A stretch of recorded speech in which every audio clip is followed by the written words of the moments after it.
the number 6 most feared tackler of all time, Jack Tatum. The assassin, Jack Tatum. He's only number 6? He should be number 1. Number 6 on your list as feared, number 1 as most dangerous. Jack Tatum played 9 of his 10 seasons with the Oakland Raiders. Member of one of the best secondaries ever, Tatum made his mark as the unit's enforcer. I play a hard-hitting game. I just like to have receivers think about me a little bit while they're trying to catch the ball. Football was different back then. A lot of his hits were legal that would not be legal today. Jack Tatum was a great tackler, and some called him a dirty tackler, and I won't do that. I don't think he is. I think it's a big factor if you can get a receiver thinking about you, but then he can't be concentrating on you and the ball at the same time. Jack Tatum wanted to be known as the one guy to ever play the game that if you come near me, I'm not only just going to hit you, I'm going to make you regret that you ever played professional football. He had that innate ability to explode on a ball carrier. As a hitter, you hit beyond your target. It's kind of like dimensions. You hit 2 guys back, so that takes you through. He perfected that. Football is a collision sport, and Jack Tatum was as good a collider that I've seen in a football uniform. And the fact that he was a secondary guy and could deal out that kind of punishment, I tip my hat. He's not a criminal to me.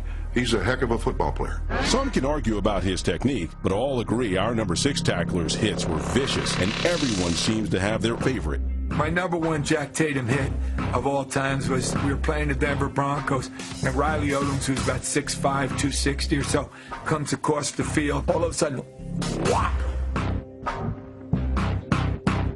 And Riley goes on the ground and lays there, and his head, the eyeballs went back up in his head. And I said to myself, he killed him. Luckily, Riley was okay. They helped him off the field. I will never say that anybody out there in the NFL is trying to kill someone.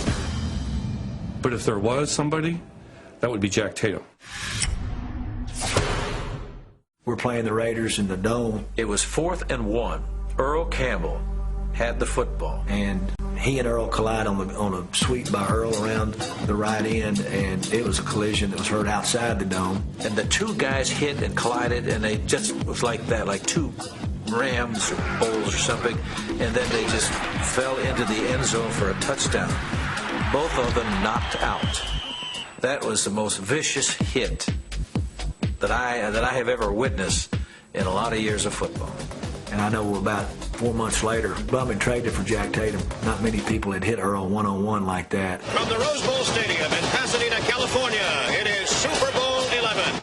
But maybe Tatum's biggest hit came on football's biggest stage, when, in Super Bowl 11, he launched into the Vikings' Sammy White. Great hit, wasn't it? That right there alone should put Jack at number 1. Have you ever seen that in football? Guy gets hit so hard his equipment comes off and rolls. He got separated from his helmet. I never seen that. He makes contact, that person goes down, and he's looking over. Number 6, reevaluate that. I don't know who you got. I don't even want to know who you got 1, 2, 3, 4, and 5.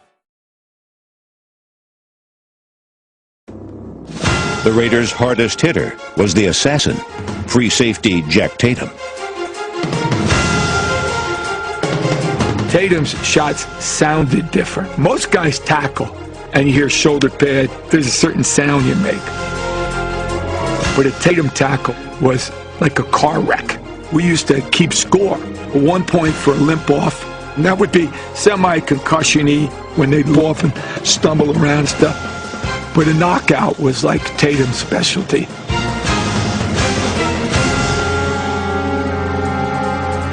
Jack would come up with the head under the chin. The guy'd be gone. I've caught receivers looking for me instead of looking for the ball. If you can get a receiver thinking about you, but then he can't be concentrating on you and the ball at the same time. Consequently, sometimes he may drop a few.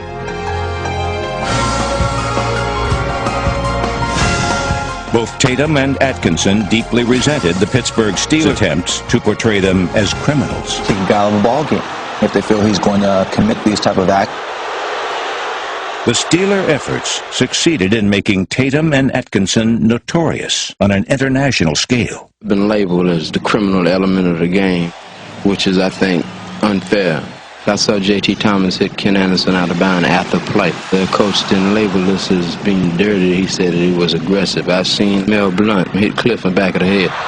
I've seen Jack Lambert grab fellas by the face mask, but you can break a fella's neck. This is considered aggressive play as far as Pittsburgh is concerned. You know, when we play aggressive, we get labeled as dirty ball players. It was a job the assassin and George Atkinson did well enough to reach the top of the football world in 1976. #1 world champs. World champs.